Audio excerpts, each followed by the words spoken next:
except for the bottom part, it's almost entirely in Hebrew. This is the first burial in this cemetery. So let me tell you the story. Are they still coming? Yeah. That's just building. Oh, it's Rosalie and Aaron. Keep going, they're late. Okay, so the mostly Russian immigrants who come to form Congregation Agudat Achim will come together in the late 1880s, and the founders will meet in an apartment on Lower State Street, down by the railroad. Some of you remember Baum's newsroom. It burnt in a fire on Election Day, 1992 maybe. In any case, that in the 1880s, that was, people lived in those apartments, and a small group meets and decides that they can daven together, and this is the core that will then become Agudat Achim. The main founders are Reuben Cohen, Abe and Saul Morris, Dr. Jacob Katz, his brother Reuben Katz, and Itche Cohen.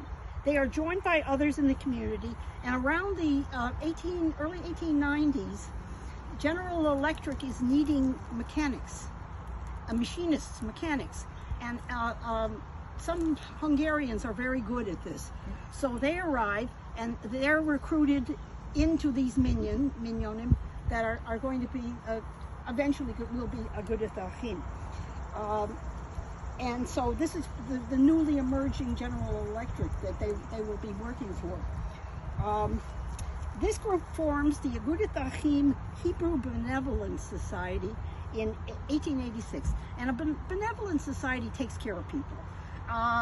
They help them get jobs, they lend them money, a lot of, and Sadie and I discuss, Sadie, bless her, we'll have to visit Sadie and pray over there. She and I were in the basement of the JCC, where all the records came over from the Germania JCC across from the courthouse, and there were so many little grocery stores, all up and down State Street and Albany Street, and we found receipts that the JCC was buying meat and products from them. So anyway, these are the people who are there to be the core of Agudat Achim, and some of them they have skills. Some of them can daven and lead services. Some of them can read Torah, but they're working grocery stores. They're mom and pop stores. There's other kinds of working general. They need a profession, but they can't afford a rabbi. They haven't got much money to speak of. So one of the little grocers, somebody has put this guy in business. They hire him as a cantor, and he had gone to rabbinical school but hadn't finished. And so the synagogue becomes officially incorporated in 1892, and in 1896 they buy and incorporate this cemetery, and this is the first burial. He dies that year. And this is Abraham Elias Schaefer. Now remember that last name. Schaefer leaves a young widow and at least 6 sons. I have no idea if, I think there maybe a few girls. He was a busy guy. Yeah. and they continue in the grocery business, and some of the sons are pretty sharp.